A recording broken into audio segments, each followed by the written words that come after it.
comrades, welcome back. So, we're doing a special meeting at the Indian National Congress, and we are going.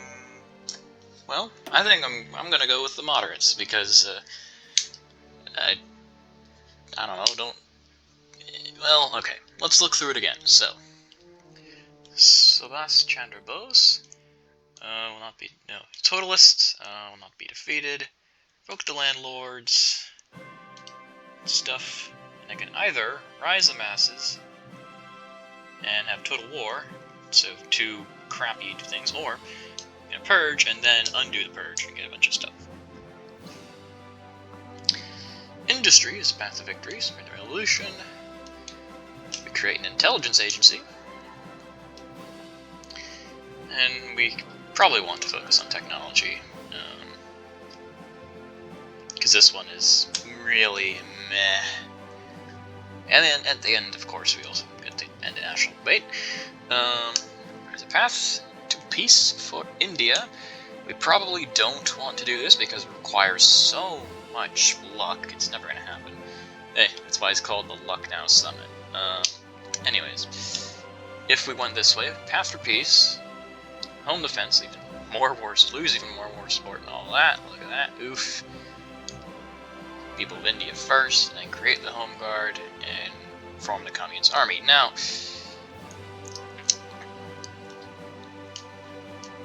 I don't know. I want to go moderate. I think moderate. Yeah. I guess we'll see what because we're supposed to get like several events, I believe, once we finish the Indian National Congress or during it or something like that. So we'll see like how we answer. I guess I'll take into account roleplay, my personal ideology, as well as what the actual effects of the decision are in game.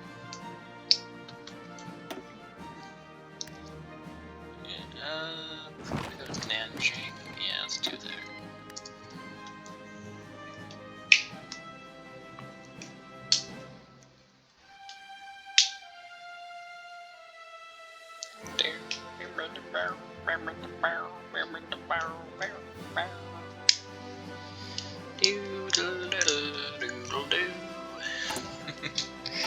I like that music. Yeah, it's just... Yay! Oh! Canada invokes the War Measures Act. The Canadian government's sweeping powers to override civil liberties and ignore Parliament has been passed and read out to the House of Commons by King Edward VIII, having been enacted only once before in 1917 during the Weltkrieg. It has ostensibly been passed to deal with Canada's current war, though most understand it is primarily to deal with the massive unrest in Quebec. King Edward's first measure, taken under the new Act's authority, was to dismiss the Prime Minister, replacing him with former Conservative leader Arthur Meighen, a hardliner who is part of the King's inner circle. As a result, the King has been the focal point of ire by many Canadians who are protesting the government's move, saying the War Measures Act is unnecessary and tyrannical. Canada moves towards authoritarianism, it seems. Quebec. New Quebec. Labrador.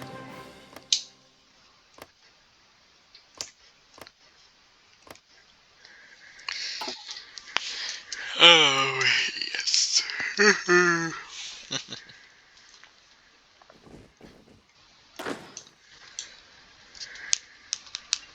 Come on now. There we go. It'll do that sometimes. The music will just kind of stop for no reason.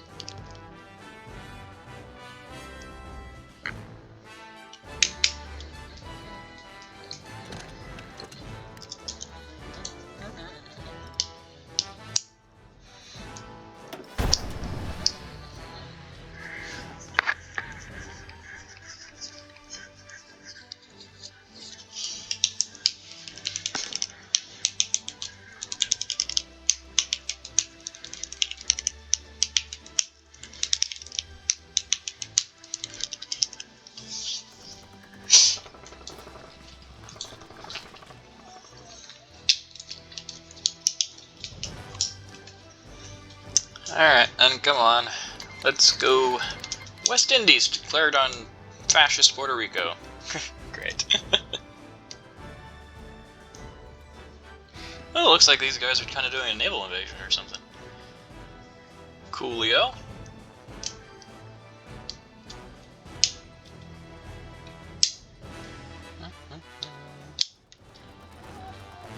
Ah, yes, now we can see their troops.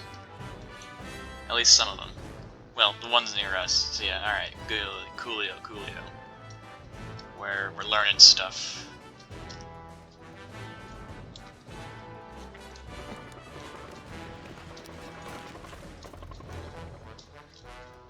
Alright, good job, guys.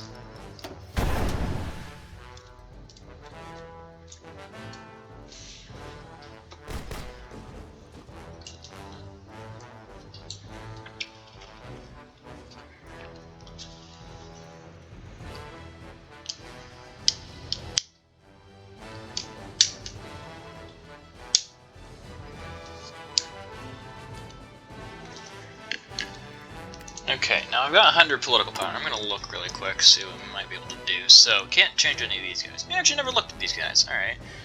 Narendra Deva, Radical Socialist, Ambitious Union Boss. Coolio. Subhas Chandra Bose, General Staffer. Lal Bahadur Shastri. Alright, not bad. Syndicalist. And Rafi Ahmed Kidwai. More political power, less recruitable pop. That's fine. Yeah.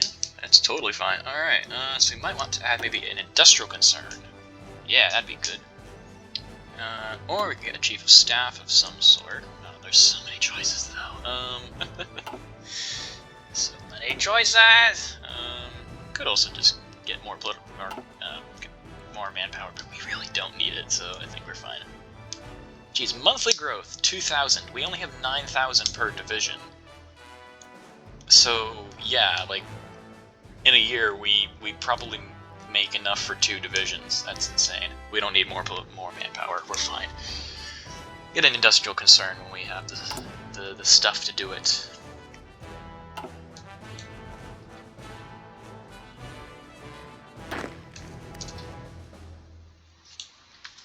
Alright. Yeet. Here we go. Oh, Guangdong and Guangxi doing stuff, I see. Oh, that's not good.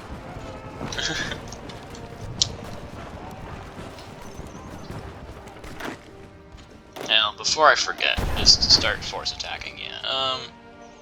Alright, so Guangdong, Guangxi.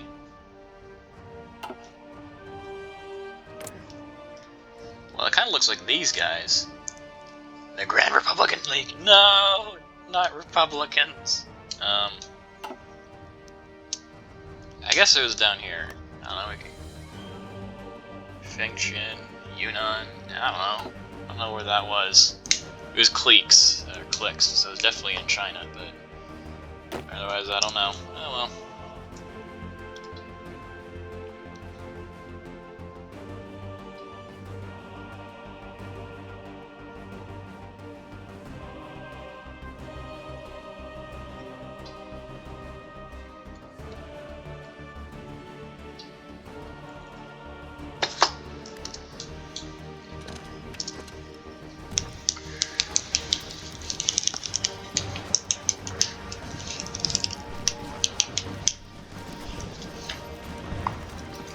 It'd be kind of interesting to see, like, various really big countries that are kind of only held together because, like, government, you know, basically empires. Because, I mean, okay, an empire is basically a country that has, like, multiple nations within it. A nation is a group of people that, like, identify with each other, you know, so in America we have the Raider Nation, all people that like the Raiders football team. I don't even know where the Raiders are from, but, like, people like them all over the place. I have no idea. But, yeah, I guess for another example, people in San Francisco, they kind of make up their own sub-nation within California, because if you don't live in San Francisco, then you aren't San Franciscan. And by the way, if you ever go to California, don't call San Francisco Frisco, or you will get told that you're gonna die as per an imperial mandate. Basically, this crazy homeless man in the 1800s declared himself Emperor of America, and he was based out of San Francisco. And he made several laws that were pretty crazy. One of them is still in effect unofficially, that no one shall call his glorious capital, his Majesty's glorious capital of San Francisco, of the American Empire, Frisco, under penalty of death. So if you call it Frisco, yeah, just don't. Call it San Fran, call it the Sunny City, call it the Foggy City. Not the Windy City, though, that's Chicago. But, yeah. Call it the Golden City, Golden Gate City, whatever. Don't call it Frisco, though. Because there's already a town in Colorado called Frisco or something, I think. I can't remember.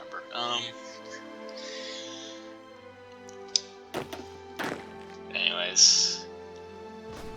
What the heck was I talking about?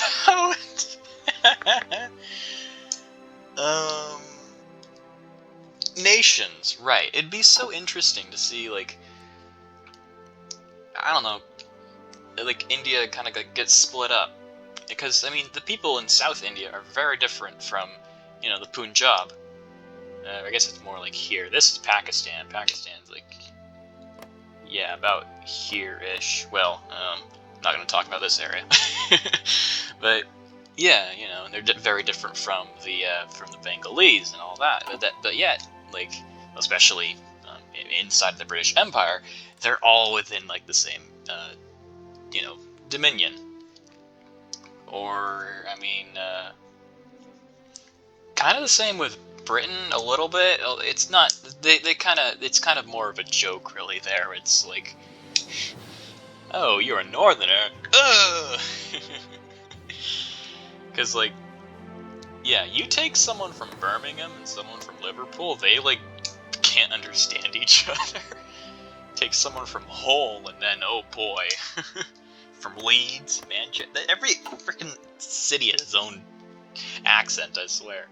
And in Germany, they all have, like, different dialects, and, like, some people are even saying, no, these are different languages. They're Germanic languages, but they're different languages. Like, you have Bavarian, you have Westphalian, you have, well, that's not really German anymore. But, like, then the, what is it? Brandenburgian, I don't know, Schleswig as well is a different thing. There's Aquitanians, It's just, okay. Now I'm getting, like, completely sidetracked. But, like, there's so many interesting, like, nations, Basically, there are no true nation states. And if you try and make one, you're an asshole. Just let people be people and root for the Raiders, even though I don't think they even, like, get into the friggin' playoffs ever. Wait, Raiders are football? Yeah, playoffs. So, playoffs for, yeah. I know how it all works. You go over there, actually, yeah, there you go. Where you can encircle people around Jefe. El Jefe.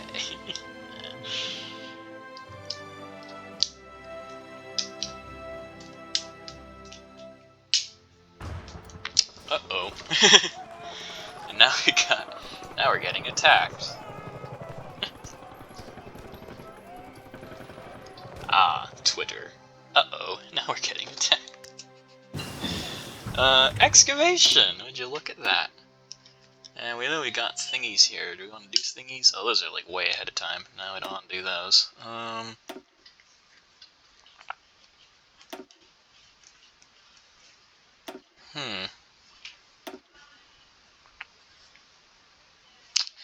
I don't know. They're way ahead of time. I'm not really sure I want to do them. Could get, like, fuel refining, I guess. I don't know. We don't really need it, though. Jesus. Sorry, I don't know. My parents are being crazy. Ugh. Sometimes I wonder if there's a person living in our house slipping crack into their food. Sometimes I wonder if someone's slipping mushrooms into mine. Maybe we just want to do these anyways. Get super ahead on industry. Because, I mean, there's not much else to research for us. I don't know. We got all the ship designs we could ever need. You know, we're probably never going to get past battleships if we even, like, get a whole bunch of stuff. We could get better fighters, maybe. That might be a good idea.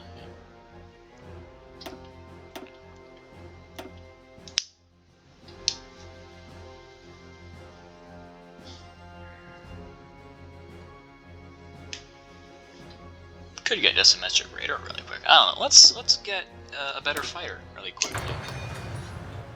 Yeah, because if we ever do get the industry needed to get fighters, then we're gonna want that. Maybe after that, then we can start focusing on industry a bit more.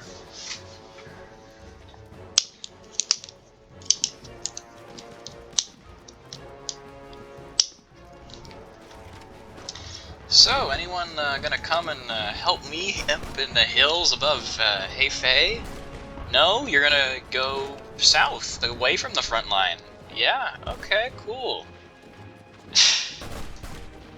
Oh, we stopped getting attacked anyways, okay, good. Now we're getting attacked again. How are you guys doing? I haven't checked on you in a bit. Not the best. You can stop attacking for now, yeah?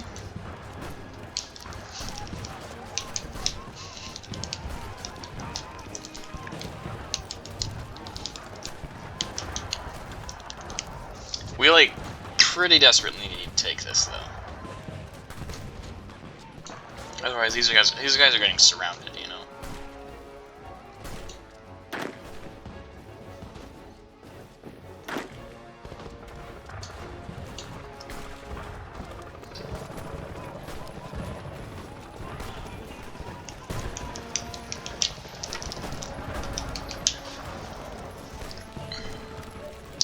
Alright, good enough. Start going. Oh well.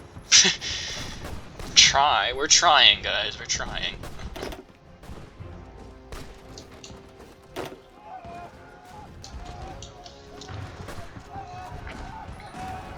Damn. This is not gonna end well.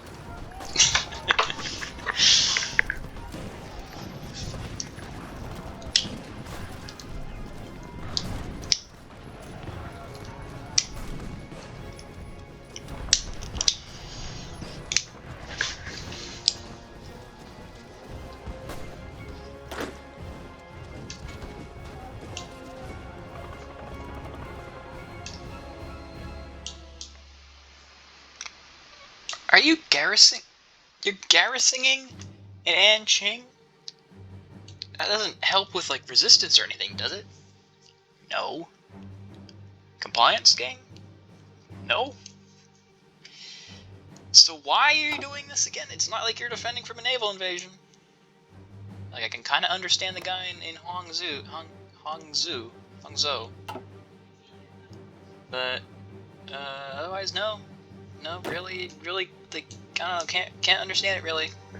Kinda can't, yeah.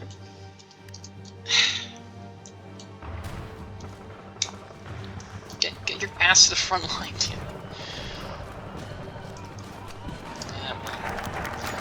Woohoo! There we go. 20 minutes in. Special meeting in the INC. Calcutta is steaming with excitement in the face of the 1937 special session of the Indian National Congress, and the red flag flutters boldly from Writers' Building to the General Post Office. Inside the Calcutta High Court, the collected leadership of our Republic's government has convened for the ensuing election of Lala Lajpat Rai's successor. It is expected that the appointment of a new head of state will mean a change within the nation's cabinet, prompting the various factions to vie for the most influence in all of the various commissaries and committees that manage our country. Three wings have emerged within Congress. Bose's Maximus emulate Mosley's British totalitarian socialism and regard military force as a necessary revolutionary act for India's unification, while Mohandas Karamchand Gandhi leads a pacifist, egalitarian, and agrarian wing, striving for a negotiated end to the subcontinent's fragmentation. Standing between the two extremes is a coalition of trade unionists and ardent proponents of industrialism, led by A.K. Fazlul Huq and his young protege, Jawaharlal Nehru. I think that guy was like one of India's prime ministers at some point. I can't remember. I watched a video from Conquering History Games, a guide for India, communist India, Bharatiya Commune. It was like 3 years old, but still pretty helpful.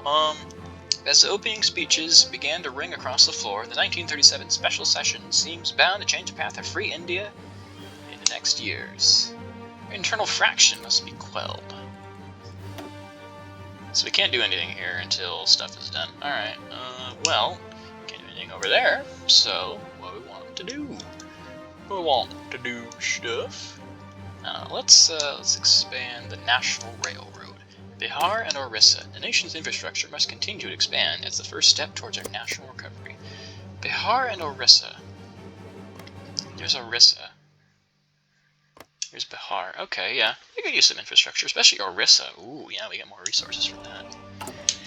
Yeah. We exporting anything? Yeah, some chromium to Commune of France. Nothing there. Nothing there. And, of course, none of those.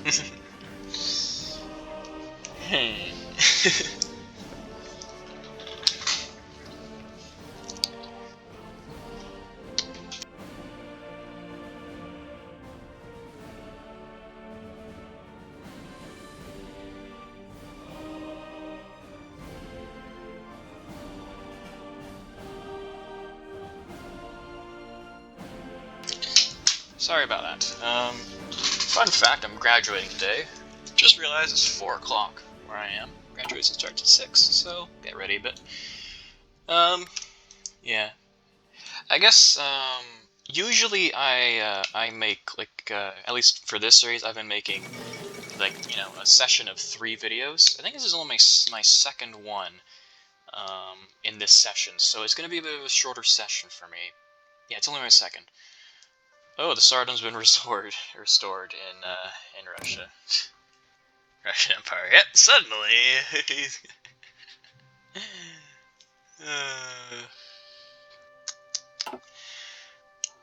The Russian Republic created. Yeah, okay. Anyways, well, that doesn't matter. We know what's going on there. But basically, yeah, this is gonna be the last video for this session. Yeah. We still got like 7 minutes left or so on our little predetermined thingamabibida-doopider. You know, thingamabibida-doopiders. Come on, you don't have a thingamabibida-doopider in your home? What are you living your life for? A thingamabibida-doopider-less life is the worst kind of life. Okay. Savoyard crisis resolved. A few days ago, a demand from the Commune of France was telegraphed to the Swiss government. Cede the province of Haute-Savoie, so Upper Savoy here, as well as Romandy, I think, actually. Oh. Haute-Savoie under threat of armed coercion. The French characterized the demand as a need to end the persecution of the French population within the province. The Swiss government decided to avoid war and agreed, stating that peaceful transfer of ownership was preferable to bloodshed. This is a victory for the French government, which has already declared the reclamation of Haute-Savoie a victory for the world's working class. Syndicalism spreads. Yeah, so it's, Upper Savoy is owned by Switzerland to start, I believe. I've seen Romandy go to France as well, but alright. So, Bozé denounces landlordism. Although the greatest landowners and princes of Bengal and Orissa were deposed and their fiefs expropriated after the Calcutta government asserted itself in the years following 1926, the Bharatiya Commune never truly made the transformation into a socialist society. Lingering still in the villages and smaller cities, the zamindar system of the olden days continues to shape the days and lives of those who have been lifted into prosperity by the glorious revolution almost a decade. Should have been lifted into prosperity by the glorious revolution almost a decade ago. Subhas Chandra Bose has taken the floor and developed a crushing speech against this feudal instrument of oppression, demanding an immediate end to the privately owned great farms and mansions, as well as their subjugation to complete state control. A sensitive issue, the debate on the rights of the remaining landlords has begun to spin out of control, and a decision will have to be made. So, he's right, the feudal practice must be ended, we lose political power and get totalism. As per moderates, let us only nationalize the grand estates, or heed the Mahatma and allow private property. No. I'm not gonna allow private property. Yeah.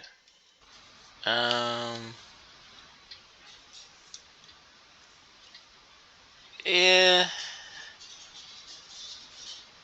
I mean, I don't know. Let's just go moderates. I kind of want to go moderates. That's where I lean personally in this whole debate. Come on, guys. Do it. Do it. Do it. Do it.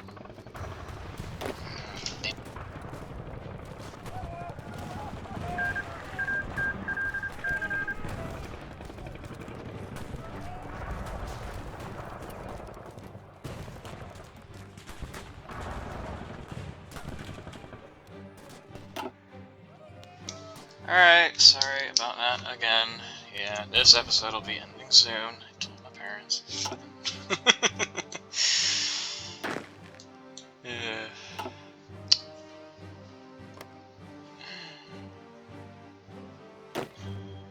Yeah, can't wait till I move out. Then instead I'll have a landlord.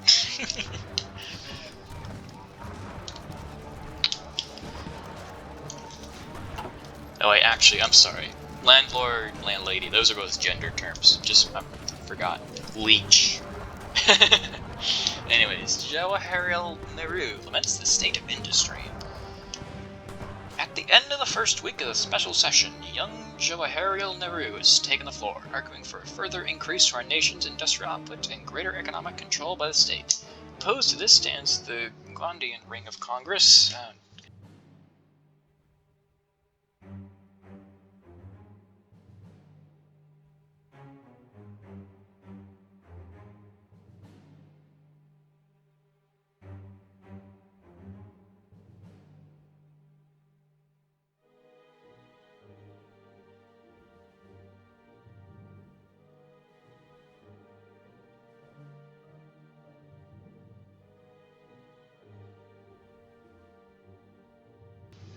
Alright, you had time to read that, I guess.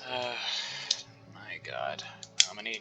I told them, it's like, literally 3 minutes. Okay. Anyways, let's just, okay.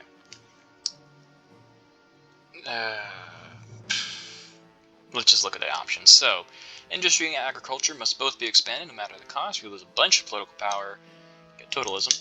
Nehru was right, industry must be our first priority against syndicalism. The soul of India's inner villages focus on agriculture.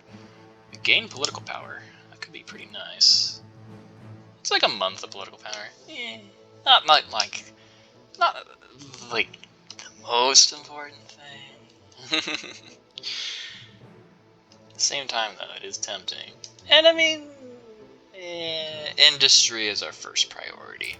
We need to get our stuff going. Also, it's the moderates. They're growing. It's like, alright, well, we want totalitarian society. Do we want Gandhi's, kind of, I don't know, agrarianism? No. We must go moderate. Democracy with industrialism. And also, hopefully end this bubble here. The Mahatma urges unification. The Bharatiya Commune has been at peace with their neighbors since the Civil War, but with changes in Burma, Delhi, and the Gun Salute Prince's Federation, Unfolding at an unnerving pace, it is now obvious the special session will have to address the lingering question of unification. Mohandas Karamchand Gandhi, always a staunch opponent of violence, supports a negotiated end to the division of the subcontinent. Given how hard the revolutionaries had to fight during their last days of the Raj, this stance is rather controversial, and both Hooke and Bose find the notion all but treacherous. Nehru argues that the government should wage realpolitik and take opportunities as they come, while Bose has bombastically announced neither the Nizam nor the Dominion shall obtain any concession. The princes and lapdogs must be driven out by bayonet point. Unification is paramount, and the methods used are not, or warfare is immoral. Oh, we're not taking that.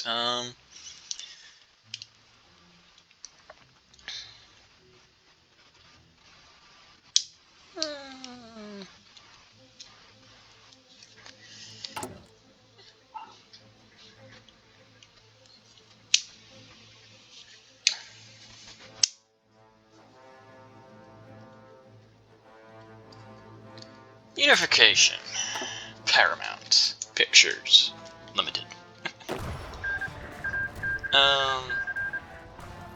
Oh, United Provinces of China. Interesting. Oh, stuff happened.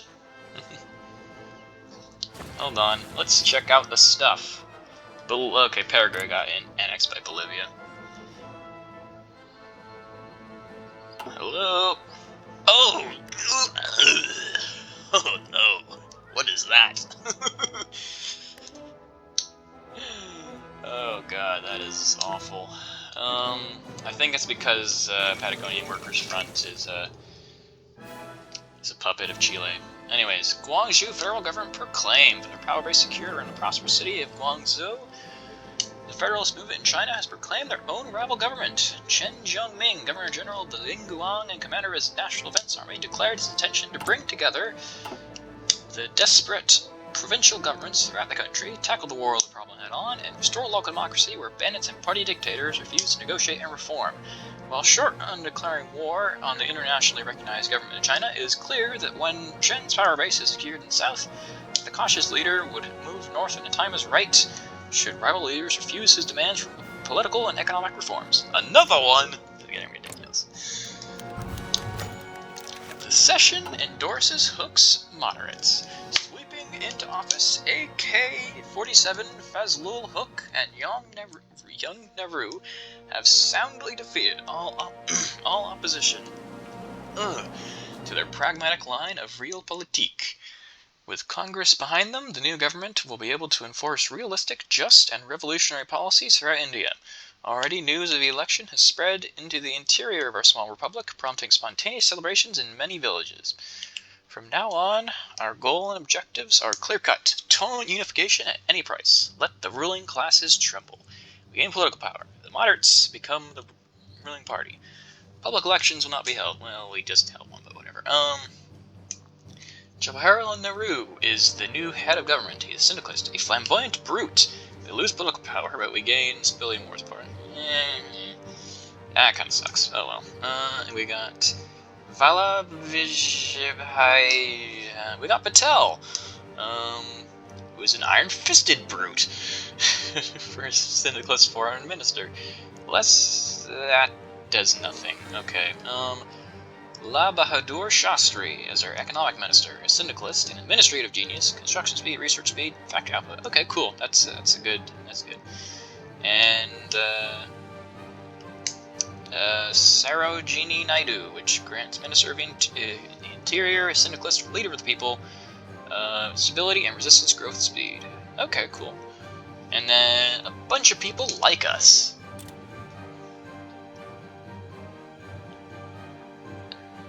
Aw yeah. Alright. Here's Hooke. A.K. Fazlul Hooke. Fazlul Hooke, former secretary of the Bengali Muslim League, and now an avowed syndicalist, has led his moderate faction to victory in the Indian National Congress's special session. He campaigned on a platform of trade union-centric industrialization and the gradual implementation of socialist reform. Despite electoral success, however, Hooke still faces staunch opposition from opposing factions in the Indian National Congress. Regardless, Hook's vision of prosperity in the historically impoverished eastern India, and perhaps one day the entire subcontinent, appears, at least to his supporters, to be increasingly achievable. Coolio! Alright, and then we can get an industrial concern. Ding, ding, ding! The industrial is concerned. Oh yeah, get an industrial. It's concerning. Do do do do. Do do. Alright. Well, with that good news, I think we're gonna have to call it here for today and for this session. Thank you so very much for watching, comrades. And remember, solidarity forever. I'm just gonna wait for the music to cut out. Come on. Cut out, music. Cut out. And solidarity forever.